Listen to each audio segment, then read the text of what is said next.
Oui, moi aussi je participe à un travail de mémoire et je peux dire que la torture a réellement existé et cet été j'ai constitué un dossier sur le général de Bollardière que je pense vous connaissez et qui était le premier à dénoncer la torture en Algérie, c'est tout.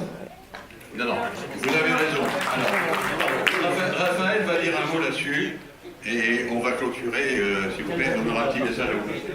Je voulais juste, je pense que c'est un débat qu'il est essentiel d'avoir en tant que citoyen français aujourd'hui, d'une part, et en tant éventuellement qu'ancien combattant d'Algérie, mais là, évidemment, en 2 minutes, ça paraît évident.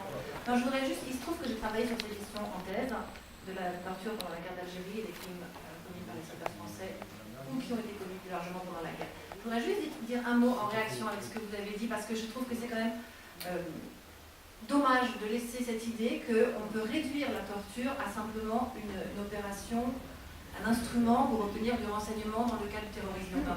C'est-à-dire que oui, bien sûr, mais ce n'est pas du tout la majorité des pratiques pendant la guerre. Donc il faut remettre les choses à leur place et ne pas être victime, disons, de l'argument de l'urgence. Parce que l'argument de l'urgence, tel que vous l'avez déployé, il nous saisit tous. C'est-à-dire qui je suis pour décider de laisser tuer de sang innocent. Personne ne peut dire oui à ça. Et cet argument, il est fallacieux. Il est fallacieux parce qu'il correspond, parce que vous avez des suspects, vous n'avez pas des coupables entre les mains. Vous avez des suspects. D'une part, il est fallacieux pour ça, même s'il a été très très amplement déployé pendant la guerre d'Algérie, et on l'a retrouvé dans les années 2000 très fortement. Mais surtout, essentiellement, la réalité de la pratique de la torture n'a rien à voir avec ce type de violence, le terrorisme urbain dont vous avez parlé. D'autres types de violences que le FLN déployait, évidemment. Et les raisons pour lesquelles on cherchait du renseignement, si on en cherchait, c'était pas essentiellement sur des bombes dans des stades. Donc pour ceux qui ne connaissent pas la guerre d'Algérie, qui sont dans cette salle, s'il y en a encore des très jeunes, la guerre d'Algérie, ce n'est pas que ça. Ce n'est pas que ça. C'est d'abord une guerre dans le bled, vous le savez bien, avec des ennemis qui sont invisibles, qui sont compliqués, qu'on soupçonne d'être derrière les habitants, derrière les bergers, voilà. C'est plutôt ça. On est contre les gouverneurs d'exemple. Non, voilà, non mais, excusez-moi, mais je n'ai pas pu m'empêcher de me Bien, écoutez, c'est un long débat, c'est vrai. Je peux en faire un... Je suis désolé d'avoir mis ça. Non, Eugène, les questions sont à poser, il n'y a pas de censure chez nous. Simplement, peut-être que la journée est trop courte. Je m'aperçois que lorsqu'on a fait le programme, on s'est planté, pour parler clairement.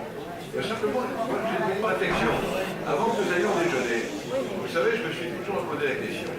Comment se faisait-il qu'un gars du Pays de Caux comme moi, on l'a mis dans un train un matin, du 6 juillet 59, il s'est retrouvé en passant par Sainte-Marthe, comme tout le monde, dans ce du truc, il s'est retrouvé le 10 juillet à Oran, et quelques temps après, il s'est retrouvé sur la frontière marocaine, on lui avait pas expliqué, et je me suis toujours dit, quel est celui, je ne vais pas dire un mot grossier, qui a appuyé sur le bouton ou sur le starting pour que je parte et que je revienne comme je pouvais.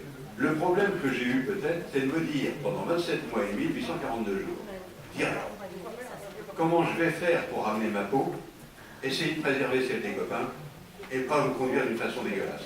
Vous pardonnerez la terminologie, mon aspect vulgaire dans mes propos, mais c'est vraiment ce que je ressens au fond de moi-même. Comment pouvais-je faire? Parce qu'on m'a laissé 2500 km de chez moi me débrouiller. Et ceux qui m'y ont envoyé ne se sont pas posé de questions.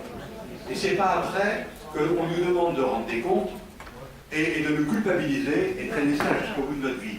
Moi, j'avoue que chacun a sa conscience. Chacun a fait ce qu'il pouvait, quand il pouvait, avec les moyens qu'il avait. Mais on ne s'est pas préoccupé de savoir dans quel bordel on le mettait. Pardonnez-moi de ma franchise de mes propos, elle est celle, j'ai 78 balais et j'ai passé 27 mois et demi comme beaucoup de copains.